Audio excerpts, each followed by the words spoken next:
Y'all, hey, welcome back to my channel. Thanks so much for stopping by, y'all. It is finally starting to turn fall here. Can you see the leaves starting to change in the background and the mornings are getting cooler? It's actually a little bit cool out here right now. You might can hear the wind blowing. So I need to get through this and get inside. So I tell you what, y'all go ahead and like this video, subscribe to the channel if you haven't already, and hit that notification bell so you can keep up with the shenanigans, and I'll get down to business. So it's fall.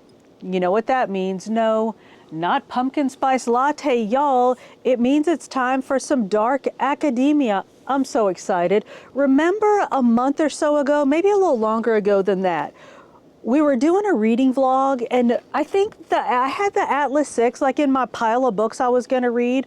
Well, then the vlog just kept getting longer and longer and longer because I think I was reading like an Elsie Silver book or some other rom-com, and I just kept talking. I know, go figure. So this got bumped, and it got bumped to, well, I tried to make it seem like it was all a plan, that because it's dark academia, I felt like it was more of a fall book. I know. Anyway, well, now it's fall, so we're going to read the Atlas 6. And y'all, I know nothing about it other than I'm guessing maybe it's 6 people, but who knows? So it's secrets, betrayal, seduction, and power. Yes, please. Welcome to the Alexandrian Society. All right, then, and look, y'all, it just looks so like dark and academic and creepy. Look at I know, I seriously don't know a thing in the world about this book, which is why I'm like, I sound like a 5th grader trying to do a book report on a book they haven't read. Can y'all see the end pages? Absolutely gorgeous. So, ooh, look at this one, y'all. Total like New England fall time reading right here. And it's got some kind of, oh, look, it has pictures. Like the chapters have pictures. So I'm going to stop because I'm going to accidentally, y'all know my abject fear of looking at like the last page. So I have this fear, y'all might not know this. I have this fear that I'm going to try to look at the last page of a book, like to see the page number or something, and accidentally see like, and the world ended and they all died, and like just ruin the book for myself. So I'm totally like freaked out at the thought of like flipping through a book that I'm reading, because I'm like, what if I see something and it ruins it and I like spoiler myself? I know, like as bad as I am about worrying about spoiler alerts for other people, I worry about spoiling things for myself too. But anyway, so I know nothing about the Atlas 6, don't know who they are, don't know if it's 6 people, I know nothing. So I'm gonna start reading and I will be back and let y'all know when I know something. All right, so y'all sit tight and I'll be back. Y'all, I'm about to get on the bike, but I've started reading the Atlas 6 and I wanted to go ahead. Well, first of all, I want to tell you what I know, which is not much, but I want to tell you something else too. So I don't know if we talked about this, but the reviews of the Atlas 6 were kind of mediocre, like Goodreads, Fable, all of those. I think on Goodreads it was like a 3.6-ish, which normally, y'all know, I don't typically dip below like a 3.8 in my Goodreads books, but there's something about, look, just look. I know my other hand is full, sorry, it's gonna be fuzzy, but just look at the cover. It just looks yummy. So I'm gonna try to like it, but okay, so I know I'm talking in circles. I'm like already trying to defend my possibly bad choice I've made here. Y'all, we gonna read this book. So let me tell you what I know so far. I've just started, but the Alexandrian Society is tasked with protecting the library at Alexandria. I know, it burned, right? Or did it? So there's some kind of like magic, enchanted and sorceredness about the library. Maybe it did burn, maybe it didn't burn, but there are these people who are chosen to, it's like the, y'all know how I love me a secret society. Well, it's this secret society that's chosen to protect, and it's super unclear at this point. And by this point, I mean like page 19 of this book or something.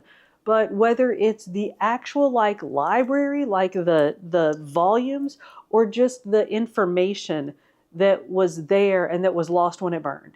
So that's where I am so far, is nowhere really. But here's what I wanted to say. I kind of already get why this book is a 3.6 or whatever, because you got to work for it. Like, it's not really meandering, but there's lots of detail and lots of like extra stuff that you have to work through. Like, remember the secret history? I cannot believe I just remembered that name just like that, because I can never remember it. And I hope that's the right name. I'm going to stick the book here just in case. But remember that book that I really liked, and it was kind of like culty and secret society-y and like murdery and running around in the woods in New England in the fall. It was like all the things. But Lord have mercy, was it a slog to get through that book. You just had to work at it. Like, you had to really, really want it. And part of that in that book for sure was the super heavy, like, academic aspect of it. Like, there was just lots of reference to like the ancient philosophies and the philosophers. And if you got it, I felt like it sort of propelled the story forward a little bit. But Lord have mercy, was it thick in like a way that it didn't necessarily need to be. This is kind of already feeling that way. Not in a bad way, just like it's going to be a lot. And look, it's not very long, thank goodness. That other one was long. So I'm on like page 20. I feel like I'm already having to caveat this thing, but I'm enjoying it so far. So I'm finna go get on the bike. And y'all, nothing makes an exercise session longer than having a not good book to read while you're doing it. So I'm really hoping, I like it. Like I said, I think I've just said this 5 times. I like it so far, but I'm really hoping that it picks up significantly as we get into it. We haven't even really met any characters yet. So let me go ride and read, and I'll come back and let you know if this is a horrible mistake, because y'all, we're in it now. We're going to read this book. So I'll be back in a while and let you know what I know. All right, y'all, we read a bunch of the Atlas 6 this morning, and I got to get the furry felons wrangled. I got to get us pottied and fed and ready for work. But I wanted to check in quickly and let you know what we read before I forget and read some more and then forget to tell you this. So, because I already forgot what I told you. So the Atlas 6, so good Lord, slow down. It is a secret society, and they are tasked with protecting this like secret knowledge, or the knowledge from secret society or from ancient societies. So the library at Alexandria like didn't burn, or like the knowledge was taken out before it burned or something. So there is this secret society of chosen people who are tasked with protecting that knowledge through the ages. And the people like sort of change, like they hand off the task of protecting this knowledge through the ages. And now it's time to pick a new Atlas 6 or a new 6 people. And it's, where's my light doing? And this dude named Atlas Blakely picks 6 people to compete for 5 positions as the protectors of the knowledge. So we're now meeting the people. And the first 2 that we meet are these students named Libby and Nico. And they have either like the same powers or similar powers, and they're complementary to each other. So did I say that already? That the people who are chosen all have powers, and that's why they're chosen. So Libby and Nico have either the same powers or they have similar powers, but they're different in a way that's complementary to each other. So they're always like thrown together, and they're constantly in competition. So they're apparently being chosen to be part of this Atlas 6 thing. And Libby has this annoying boyfriend. So he's going to be an issue some kind of how, which you know because we just met him. So we've met Libby and Nico, and we don't know yet if they're going to become part of the competition, but of course they are because we just met them. So that's all I know so far. I got to get to class. I'm actually already about to make myself late. So let me go to work. I'm going to read some more and I'll come back later. I'll come back later once we really know something. All right. So I'll check back in with y'all in a while. All right, y'all. I obviously just got off the bike. I'm gross, but you can't smell me. So hush. Anyway, I need to jump in the shower and get back to work. But I figured while I'm waiting for my electrolyte drink to dissolve, because y'all, I haven't been doing such a good job keeping up with my electrolyte drinks, and I've been getting sweaty, and I had a migraine yesterday. I know, nobody asked, but I'm trying to do better with these. So I'm gonna wait for this to dissolve so I can drink that before I get in the shower. And I figured while I do that, I could talk to you. Now I'm going to get pink drink on my book. I could talk to you about the Atlas 6 because y'all, it's so good. Now, I warned you ahead of time going into this thing that I thought it was going to be kind of a slow grind. And it is. But it's not. I am enjoying it much more than now I enjoyed that Secret History or whatever it was. But there were times in that where I really had to drag myself through it. I am just flat out enjoying the Atlas 6. Now, it is slow at times, but I feel like just ignore this. Just pretend this isn't happening because there's nothing. It just is what it is. I feel like the Atlas 6 is slow because, so there are 3 books, the Atlas 6, the Atlas Paradox maybe, and then the Atlas something else. And this is world building, right? It's like setting it up and introducing us to the whole idea of the thing and the people so that the books can go on from there. That's my excuse. But so it has to introduce us to each person. And then it gives us kind of a backstory on them. That's a bit of a slog. But because a couple of them, I'm like, I don't care. Like, I don't like them. I'm not going to like them. But I think you're not supposed to like them. So it's really good at that. But so we meet the people, we learn their powers, and some of them are really cool. Like one of them, and I'm not going to get too into this because I don't know what part of this is going to be a spoiler, but some of them are really cool. Like one of them can get up in your brain and tinker around with your thoughts and not read your thoughts, but manipulate your thoughts. I know, shady. They're all shady. That's the other thing. Okay, hang on. Finish a thought. Another one can control plants and nature, which I know you're like, how so? How's that even cool? It's cool because imagine you're sitting in a room and talking and doing super secret shady stuff, and there's a tree in the corner. Who thinks about the tree in the corner? Well, the tree in the corner is listening to you, and the tree in the corner will tell her all the things that you said. Or I think she can maybe see the things that are happening through the plants in the room. I'm not sure if it's like nanny cam plants, they can see and communicate to her while things are happening, or if she talks to them later, I'm not really sure, but she can communicate with the plants. So, and again, who thinks about the plant?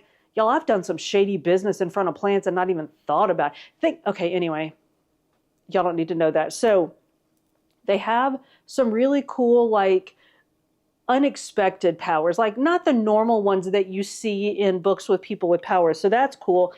And y'all, they are shady as all get out. They're all forming alliances and not necessarily, I mean, they are kind of turning their backs on each other because that's the point of an alliance, right? You join up with one person or some people to not be with other people. So I think I'm not going to tell you much more except that we know that it's this powerful secret society, right? So once you become part of the Atlas 6, you're part of this super powerful secret society in the world, and you can control things, and you have access to these powers that nobody else even knows about, let alone has access to. So our friends have to get through and to think about what we can say and what we can't say. I can't remember when you find out things that we know, but we start off with not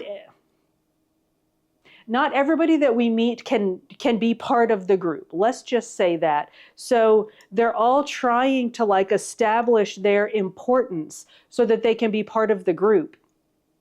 I forgot what I was going to say about that. I completely lost my train of thought getting all freaked out by spoiler alerting myself, worrying about spoilers. So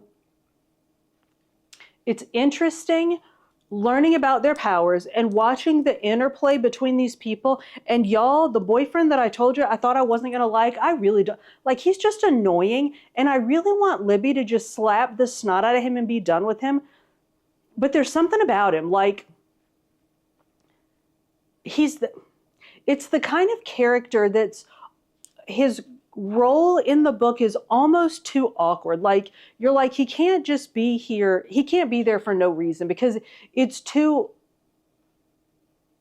the role that he plays is too unusual. So, but anyway, it's interesting watching the development of the characters and the way that Olive Blake, the author, teaches us about the characters through their backstories, and how some of the characters know things about other characters, and so she tells us those things through the other characters, and some of it is just like straight flashbacks and like us learning things and then learning that it's our friends that did those things. Anyway, I think it's very interesting. It's a bit of a slow burn, but so far it's interesting and it's worth it. So I'm going to drink my drink. I'm going to go get in the shower. I'm going to work. And then I'm going to just go ahead and finish the book, and I'll come back at the end, or like, yeah, no, I was going to say if anything happens, I'll come back and tell you, but then I'm going to be back every like 20 minutes. So I'll come back at the end, give you sort of the wrap up, let you know what I think, because I'm really afraid of spoilering. And I think I've already maybe told you some things I shouldn't ought to have told you. So I'll be back at the end and let you know what I think.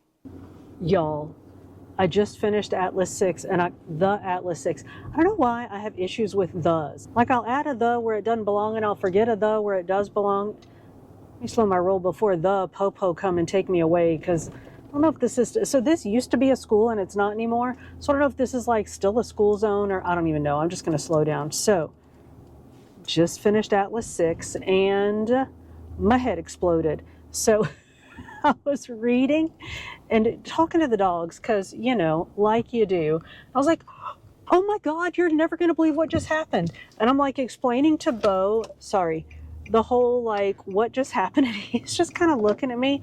So at one point, y'all, I seriously had to get up and like walk it off. I was like, I could like head blown, like had to flip back through the pages because what was happening was so unexpected that like I knew who the person was, and when I read their name I comprehended what was happening, but the cognitive dissonance was so strong that I literally had to flip back and read it again, because I was like, what's happening can't be happening with the person that I think is associated with this name. So I like flipped back and was like, oh, mother of dragons, what in the what?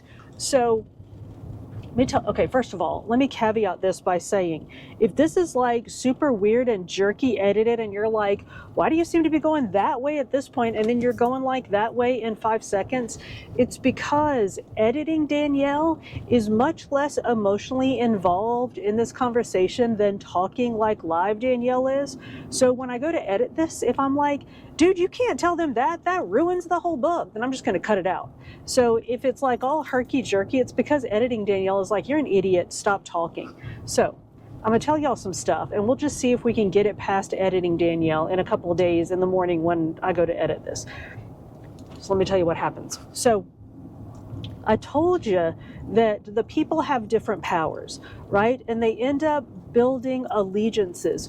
Well, as you're reading, like there's one dude that I'm like, why are you even, stop it? Why are you even here? Go away. I don't like you. And you develop affection for some of the characters, and other ones you're like, you don't necessarily want them to die, but if they didn't exist, it wouldn't make you sad. So, or at least that's how I am. Like, I don't know if I'm more that way than the average bear. Like the intern, for instance, is much less that way. Like when we watch football, if we're watching professional football, I pick my teams by whatever team has the most former Georgia players. That's my favorite team. Like that's the team that I want to win. And the intern like looks at stats and like who won what and what players are better at what. I'm like, what? How is that even a thing? So he has suggested that I never have a fantasy football team or never bet money on fantasy football, which I think is valid. And I think that choosing the team with the most Georgia players on it is the best way to pick a team. Apparently that's some kind of emotional thing. I don't know. But so I say that to say that people have different reactions to different things. I developed strong emotional reactions to some of the characters in this book, and other ones I was like, I don't care if you fall off the building. So when things started like going all kittywampus about, I don't know, 8/10 of the way into the book, I was like, what? Seriously, what is happening here? And y'all, it took off. Like towards the end of it, it was like an absolute, so the whole like having to work your way through it and it creeping along, forget that. About like towards the end of the book, it is a page as all the things start changing and you're like, all the things I thought I knew about the world just completely turned upside down on their heads, just cranking through it. So now I got to read the next book. So done with the Atlas 6, and I liked it, but I can understand, like, it is not, I mean, no book is a 5 to me if it doesn't have Benji Ovich in it. I wouldn't even have given it, I wouldn't give it a, I'm going to give it like a high 3, like 3.85-ish, because I had to work my way through it. I enjoyed the characters, most of the characters, and the characters that I didn't like, I really didn't like. So to me, that's a good character too, like a character that can get either a positive or a negative emotion. I'll take it either way. So I enjoyed it. And like I was at like a 3.6 with it, but I was still going to finish it. And then when the end started happening, like it ratcheted up like that. Remember that Christmas book that we read that I was like, I'm gonna finish this just so that we can talk about it. And then, but I really didn't like it. And then the ending, I was like, oh, now I really like it. Like it changed, the ending changes the whole book. The Atlas 6, same. So unless if you're gonna read it, unless you really don't like it, please read the whole thing. Like go into it committed to read the whole thing, or just don't bother. Why am I even talking to you like you're my students and I'm telling you what to do? Anyway, y'all, I'm completely outside. I feel like, okay, so I'm gonna tell you one more thing and then I'm gonna tell you something else and then I'm gonna stop. What? I know, I'm completely outside my mind. Very few things stress me out like a 2-point conversion in football. Like, and I don't know why. I mean, other than I guess because of like I just hit a curb. See? Situation like in the game that you're in when you kick a 2-point conversion, and I think I've got PTSD from some 2-point conversion situations. But like Saturday night in the Georgia game, I thought maybe they were going to go for a 2-point conversion. I told the intern, like, if they go for a 2-point conversion, I'm gonna have to go drive around. Like, I cannot take it. And he knows my like pathological, like obsessive dislike of 2-point conversions. I don't even know why I started talking about that, but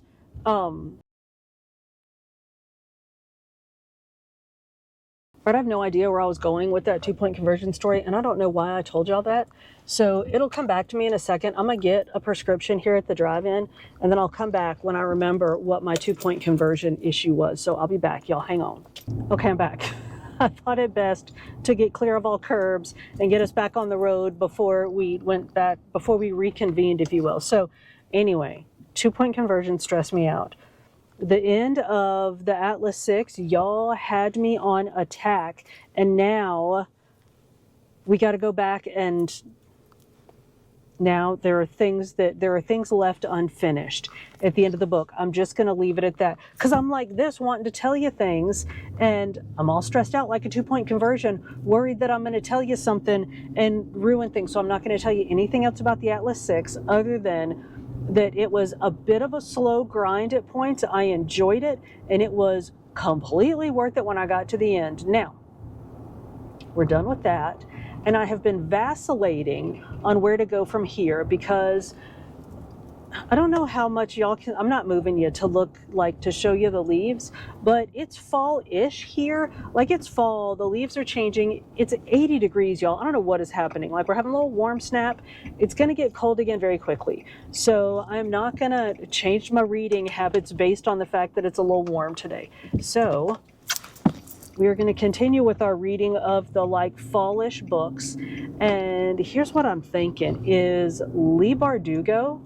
Y'all know how I love me some Leigh Bardugo, and she's a very fallish read, right? But the book of hers that I loved that was so fallish was Ninth House. And that is 100% dark academia. So we're not going back into that realm right now. And y'all, I was thinking about it, and Leigh Bardugo, loved Ninth House. But then when I was like kind of picking through it in my brain, it was a little bit of a lot. Like at the time it was happening, I was so wrapped up in the whole thing that I wasn't noticing the fact that like people were eating other people's hearts. And like there was like blood magic and, you know, some things. There was no incidental cannibalism. I mean, it wasn't Butcher and Blackbird, but it was, I mean, it was a lot. So here's what I'm thinking is we still have that Allie Hazelwood book to read. We still have Bride. So is it Bride or The Bride? See? So I'm gonna put it here. So we still have to read. So I'm gonna go back to the house, and I have to work. Go figure. I got some work to do. but I'm gonna do my work and then I'm gonna get started on that Allie Hazelwood book. And I'll come back. It's something about, I'm picturing the cover, and I remember when we talked about it, I didn't know what it was about. But I think it's something about vampires and werewolves, or werewolves and people, or people and vampires, something. So, and a bride. Has something to do with a bride. So let me get into it. And none of that sounds very Allie Hazelwood at all, does it? Am I thinking of the complete wrong thing? I love it when I try to talk about a book without having the book or anything about the book in front of me, and I'm just like completely like raw dogging it, trying to talk about. So I'm committing to it. I'm committing to it. It is Bride by Allie Hazelwood. It is about a werewolf and a vampire, and they take a bride. I don't know. Share a bride? I don't know. I was committed till the end, and then I lost it. So let me start this book, and then once I figure out anything about it, I will come back and let you know. All right, so y'all sit tight and I'll be back. Y'all, hey, so looky here. The felons and I, here's one felon. Here's two felon. The felons and I have been sitting here 4 hours reading this book. And this little felon, you can hear her chirping. I might have to let her outside. But she was bugging me saying, we need to talk to our friends and tell them what we've been reading, because you're going to forget. And then you're not going to tell them nothing we read, and you're not going to know nothing to tell them at the end of the book. And you're going to just have to sit there and make up stuff like you know what you're talking about, and you're not going to know what you're talking about. She ain't wrong. So y'all, let's talk about Bride. It's not The Bride, it's Bride by Allie Hazelwood. So I was right about those things. Can y'all see this? Look how pretty this book is. So we have a vampire bride and a werewolf. Rare. I know, y'all, it gets better. Just hang on. I know, I'm so close. Sorry. We're just going to have to be all up in each other's Kool-Aid right now because we're sitting on the couch together. So Mercy is our bride, our vampire. And we meet her she is the first one we meet. We meet her as soon as the book starts. So we have the vampire bride and the werewolf groom. Rare, I know. So the vampires and the wares and the humans have this sort of like tenuous not fighting thing going on. And the way that they maintain that and kind of don't slaughter, well, they kind of do slaughter each other, but they send what they call collaterals to live with each other. So like Misery, when we first meet her, we find out that her dad is the head vampire. And so she was sent as a collateral to live with the humans. And when this person who is important among the vampires, or like a kid who is important to somebody important among the vampires. So like the child of the main vampire is sent when she's young, is sent to live with the humans as a collateral. So the humans hung on to Mercy, for instance. Not Mercy. Have I been calling her Mercy? Her name's Misery. Have I been calling her Mercy this whole time? It's Misery. How awful is that for a name? I think that's why in my head I've blocked it and started calling her Mercy. So her people sent Misery to live with the humans when she was 10, and she gets to leave when she's either 16 or 18. So she has left. She's grown now. But she spent like her formative years among the humans as a collateral. Well, whilst there, she made a human friend. So they put this like human child to grow up with her. So she had something like her like play toy kind of. So she had something to play with, something to like keep her entertained. So I'm debating how much I should tell. So the vampires have to send somebody to marry the head werewolf. Rare. Y'all, his name is Low Moreland. I know. So they have to send somebody to marry him. And Mercy, I'm going to call her Mercy, Misery. So Misery ups to go and marry the were, because we don't know right off why she did, and I'm not going to say why she did, but we know that she's already spent half her life living among humans. So she doesn't, and She went back to live among humans when she could go and live with the vampires. So she doesn't feel like at home or like she belongs with the vampires. So I guess really why wouldn't she volunteer to go and live with the wares? Because she doesn't really belong anywhere anyway. So Misery, y'all, when I call her Mercy, just switch it up for Misery in your head, because there's this little person who lives among the wares who calls her Maracy. And so then that happens in my head, and then that gets mixed up with Misery and then Mercy, and it's just all a big hodgepodge. So anyway, Misery goes and lives with the wares and marries Lo, who is the alpha. I'm about to put this book down. He is the alpha of the like Northern Pack or whatever it is. He's the alpha of the wares. Oh, y'all. Anyway, I'm not going to tell you a whole lot because it's fun. Like, y'all know Allie Hazelwood, right? If you've read Allie Hazelwood books, you know that she develops her characters as you read. She gives you little sort of dribs and drabs and stories about the characters as you read them, which helps you develop sort of an attachment to her characters.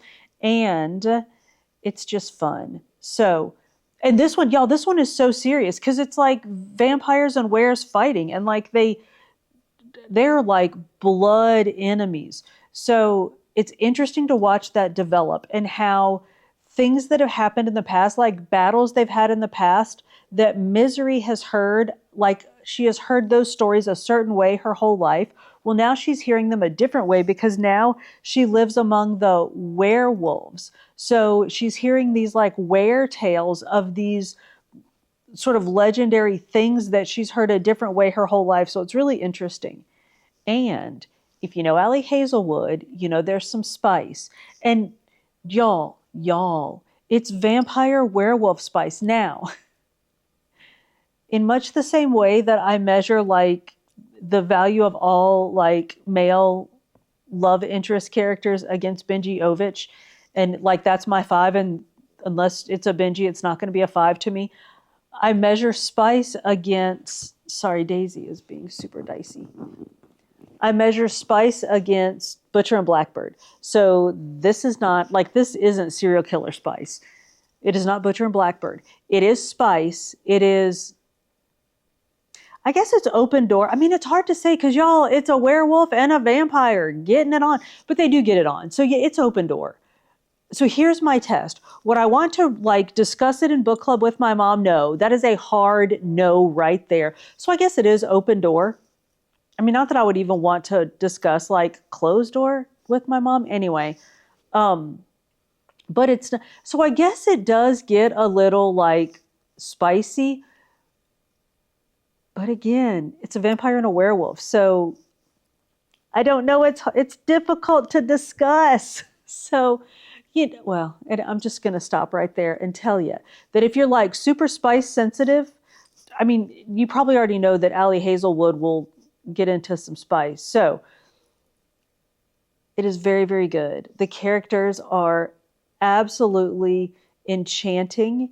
The story is good. It grabs you from jump. I have not been able to put it down. I'm stiff and sore. I need to get up and go do some yoga and stretch out, and I don't want to because you know what I need to do is you know what maybe I will do is get the Audible one and listen to it now for a while because I need to get up off this couch and go do some things, and I don't want to because I want to keep reading. So maybe I'll do that. Maybe I'll jump on Audible and listen for a while so I can actually get up and move about and do some things, and I can let y'all know how I'm sure the Audible narration is going to be great, but that's what I'm going to do. So I'm going to keep reading by listening to it on Audible because I don't want to stop. So I'm going to do that. I'm going to jump on Audible, listen to the book, go do some things.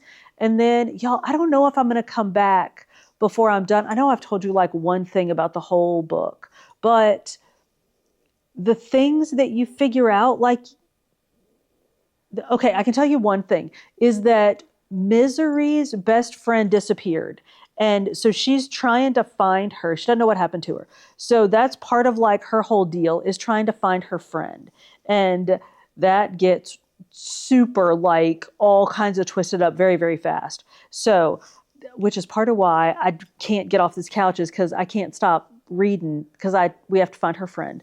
So that's what I'm going to do. I'm going to jump on Audible and listen to it, and I will come back later, probably at the end, and let y'all know because I'm so afraid of. Look at Daisy's like, just say something.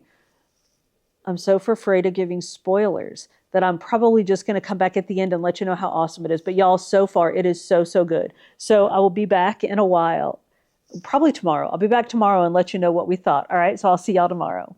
Oh my gosh, y'all, I got to tell you what happened. So it is the next day. Can you see that I am absolutely miserable?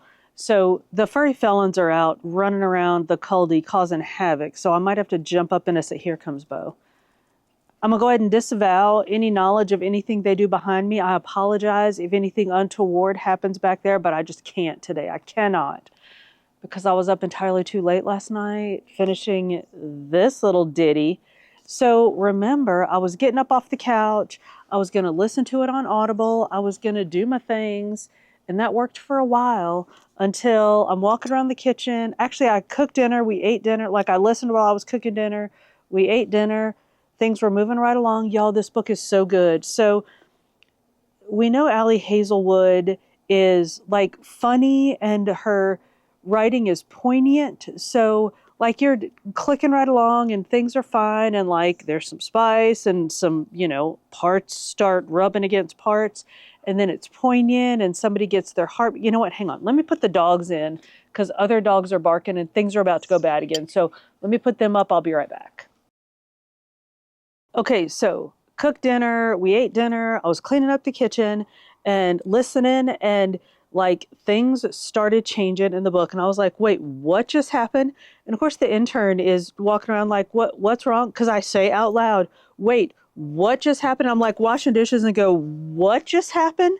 And the intern's like, what's wrong? What just happened? I was like, so I start to explain to him what just happened and he's like, hang on. You're talking about a book. Because like I'm talking about werewolves and vampires. And I'm like, no, honey, out on the back patio, a werewolf just blah, blah, blah. He's like, not speaking to you. So let me grab my coffee. So I had to quickly finish washing the dishes and go, because I was listening to it. So I had to go and retrieve my actual physical copy of the book so that I could sit down and read it. And y'all, seriously, the twists and turns. And I know I said this about the Atlas 6. This is another one that, like, when things seriously, something that you thought you knew through 3/4 of the book, all of a sudden in one page, you're like, literally, wait, what just happened? Yeah. So then air thing, it gets turned on its head. Like I spent 3/4 of 2 books on my head, turned straight upside down on my head. So yeah, so good. Now this book was already fantastic. So I just said so like 5 times. The Atlas 6 was like, okay. And then it got turned on its head and it got good. This book was good. Then it got turned on its head and it was like, oh, this is fantastic.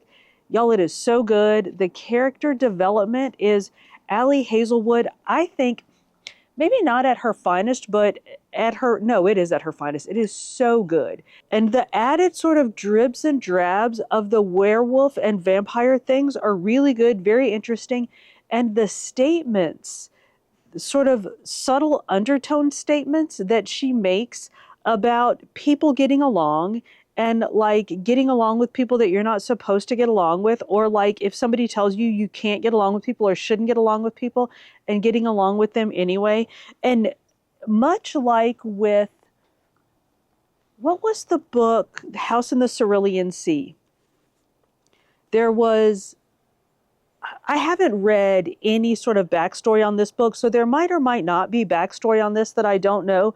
The House in the Cerulean Sea, there was backstory on the author and that he wrote that book after he learned about children in, I don't think it was foster care. Maybe it was foster care, like foster homes in Canada. This seems a lot, and y'all, this might just be me sort of digging back into things that I used to know back in the day and like kind of trying to graft them onto modern day fiction. But the way that Allie Hazelwood tells the story of misery, how she was sent away to live in this other culture, and then she tries to go back to her home culture and she can't do it. So then she ends up going back to the culture that she was sent to.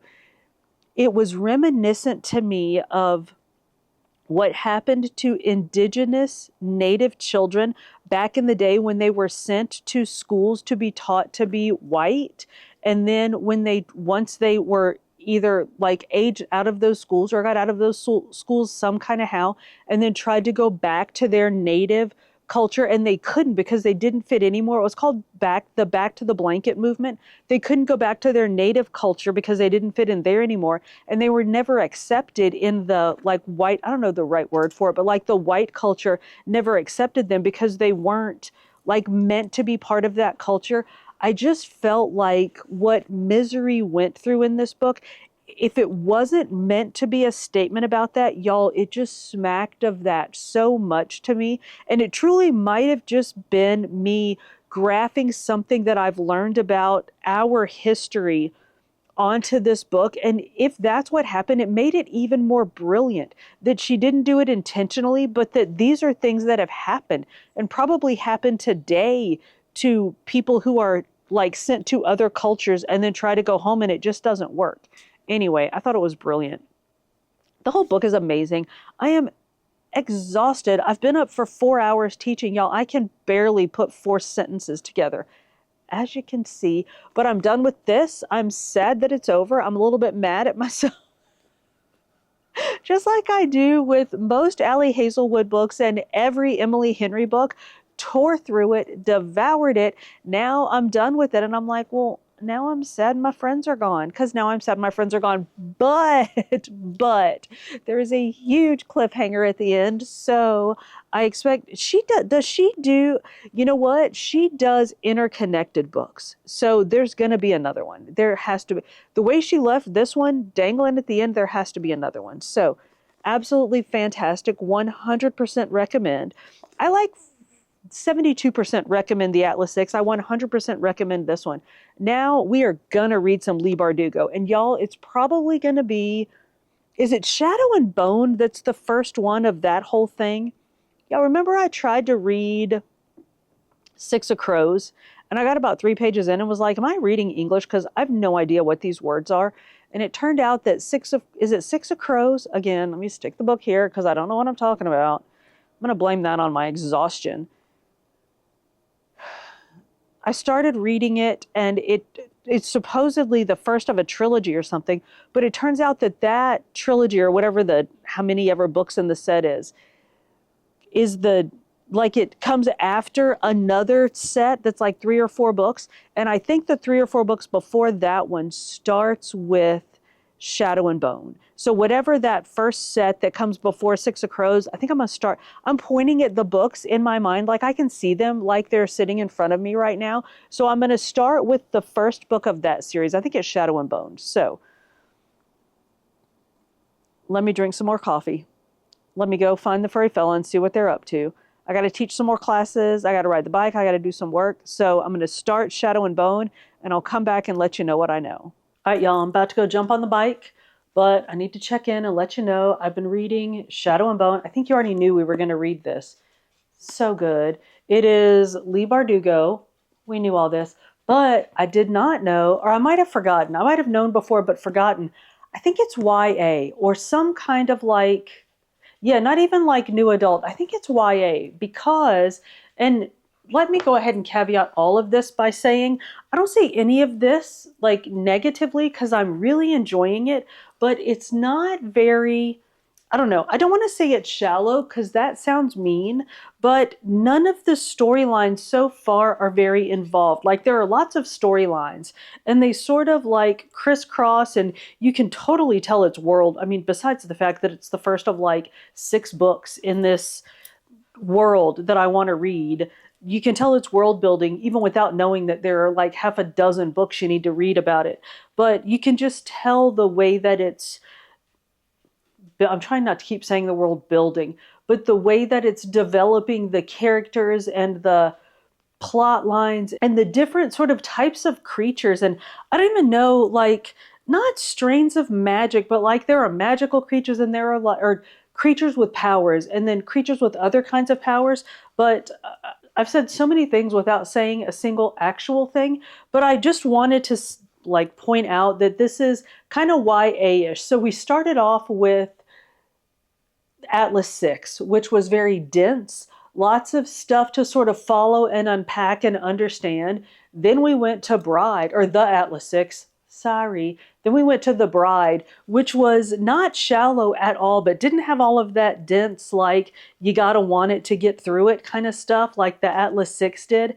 And now Shadow and Bone has a bunch of stuff going on, but it's not like dense and cumbersome. So did I say already that we meet Alina? Ooh, this ponytail holder is going to snap on me. Who is an orphan. And we meet her at the orphanage with her best friend. And they get chosen and sort of go off to war.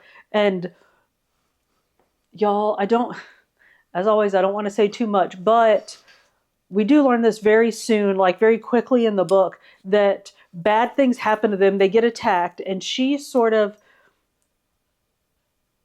not develops, but she sort of divulges, like exposes this power that she has that I don't think she knew that she had. Y'all, I've been devouring this book. So I think I need to probably read it and then go back and reread it if I'm going to reread the next one, which you know I am. But so it turns out that she has this power. So she ends up sucked up into this world of all of these people of like different powers and different sort of higher stations in life. So that's where she is now. I'm about to get on the bike. I'm going to read some more. I'll probably check back in before I finish, or I might just go ahead and finish and then come back and tell you, because so many things are going on, but there are things that as they happen, you're like, oh, so I don't want to tell those things, but it's very good. I'm enjoying meeting the characters, but again, it's YA. So like you kind of meet a character and then you move on to something else. You don't get a whole lot of in-depth development of the characters. So it's YA and it's world building. So I don't know, maybe 2 books down the line, we come back and meet that same character again. Who knows? But it's really good. And Leigh Bardugo does world building very well, not in a way that like you're completely lost in the world, but you know that it's okay because later you're going to come back and understand it. You just kind of have to hang on like some fantasy writers do. She does it very, very well. So I'm enjoying Shadow and Bone. I'm going to go get on the bike. I'm going to read some more and I'll come back and either let you know what I thought at the end or let you know what's happening as we read through it. So either way, I'll be back. All right, y'all, I finished my ride. I'm not quite done with Shadow and Bone yet, but I'm close. So I wanted to check back in and let you know what I think so that I can piece out of here and edit this video. We'll get this bit, edit it into the other bits, and get this video like ready to go up so y'all can see it. So let me tell you what I think. And it really doesn't matter that I'm not done because I'm not going to tell you a whole lot more about it. I just want to tell you what I think about it. Did I tell you that there are like super heavy Russian vibes in it, like Tsarist Russia kind of vibes in it? Yeah, like super heavy Russian vibes. Very cool. So I told you that Alina, our main character, has this magic or power or whatever that we don't know at first that she had, but she has. And I'm not going to tell you any more about that. But as the story develops, it was kind of giving me remember The Familiar by that was Leigh Bardugo too, right?